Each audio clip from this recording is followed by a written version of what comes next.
Decíamos que el área de la espira, por supuesto, tendrá que ver con las dimensiones geométricas, base por altura de mi espira.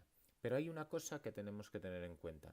¿Está todo el área de mi espira atravesada por campo magnético? La respuesta es que no, porque según la espira va entrando, la parte de mi espira, la parte de área de mi espira que está atravesada por campo magnético, en este dibujo que tenemos ahora, será más o menos la parte delimitada por la raya roja. En ese momento toda esa parte de área ha entrado, pero el resto todavía no aporta al flujo. Luego el tamaño del vector de área está cambiando, es decir, el tamaño del área que está, perdón, del área que está dentro de la espira será igual a la dimensión vertical, que esa entra toda la vez en la zona de campo, pero no por toda la base del rectángulo, sino por aquella parte que haya entrado ya dentro del campo magnético, que podemos llamar simplemente X. Luego el tamaño de mi vector irá cambiando con el tiempo. Pero para un tiempo fijo, el área que tengo será esta, L por X, y ese vector de área, por lo tanto, su dirección no cambia para nada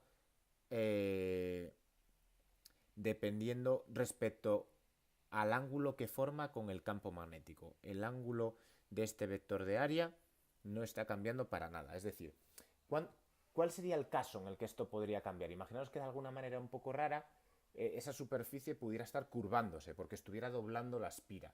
Pues entonces el vector de área estaría cambiando también de dirección y habría que meter una dificultad más en la integral. Pero eso no está pasando aquí.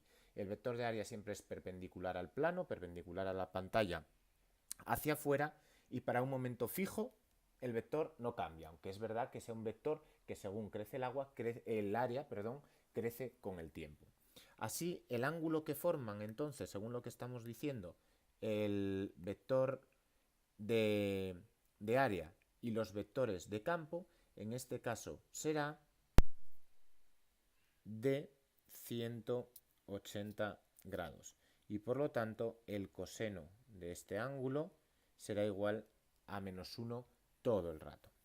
El módulo del campo magnético hemos dicho que es constante. Luego, si es una constante, puede salir de la integral. Luego, ahora mismo, tenemos que esto será la integral en la superficie de B por el tamaño del vector de área correspondiente por -1 del coseno. El menos puede salir y el módulo del campo magnético también, ya que hemos dicho que es constante. ¿Vale? ¿Cuánto valdrá la integral sobre el área? Pues nada, será el valor del área en el momento que a nosotros nos interese, y ese valor del área para cada momento ya hemos dicho que es la L multiplicada por X, siendo X la parte longitudinal de la espira que ya ha entrado en el campo magnético. Una vez que tenemos esa expresión para el campo magnético, podemos aplicar la ley de Faraday, que es simplemente derivar con signo cambiado mi expresión del flujo. Luego será menos la derivada respecto del tiempo de menos BLX. Y ahora tengo que mirar de estas variables cuáles cambian con el tiempo. Bueno, B y L claramente no cambian con el tiempo, son todo el rato constantes en el tiempo.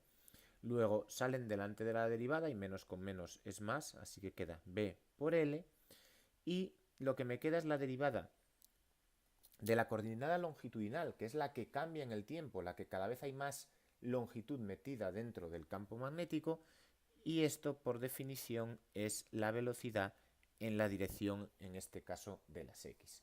Luego la fuerza electromotriz inducida en nuestra espira de corriente será en voltios el producto del módulo del campo magnético por la longitud de la dimensión vertical por la velocidad esta con la que la espira está entrando en el campo magnético. Pues esta sería la fuerza electromotriz inducida, ¿de acuerdo? Tenemos que fijarnos que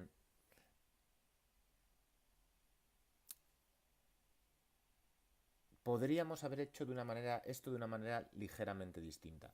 Una vez que estamos calculando el flujo aquí, en la primera expresión, podríamos caracterizar la x, sabiendo que luego vamos a derivar, ya como una función del tiempo. Si la velocidad es constante, sabemos del análisis del movimiento rectilíneo uniforme de toda la vida, que la posición en función del tiempo es dicha velocidad constante por el tiempo. También hay una posición inicial si es necesaria, pero aquí no aplica. Con lo cual podríamos haber dicho que la expresión para mi flujo era menos v por L y haber particularizado la x como v por t. Y así ya tendríamos explícitamente la dependencia del tiempo. Pero daros cuenta que en cuanto derivemos esta expresión respecto del tiempo, la derivada respecto del tiempo de algo con t es que esta t desaparece o se va a 1, como lo queráis ver, la derivada de x es 1 y automáticamente volvemos a la misma expresión que teníamos antes con el cambio de signo que todavía tenemos pendiente de la ley de Faraday, que aquí todavía no aparece, y así este menos se iría a más. Ambas formas de hacerlo son por supuesto equivalentes e igual de correctas, ¿de acuerdo? Bueno, nos queda analizar otro tema. Aunque si todo va matemáticamente correcto, podríamos saberlo por los signos, podrían preguntarnos, ¿la intensidad de corriente inducida en la espira qué dirección lleva? Bueno, según entra la espira en el campo magnético, cada vez tengo más vectores de campo magnético apuntando hacia abajo.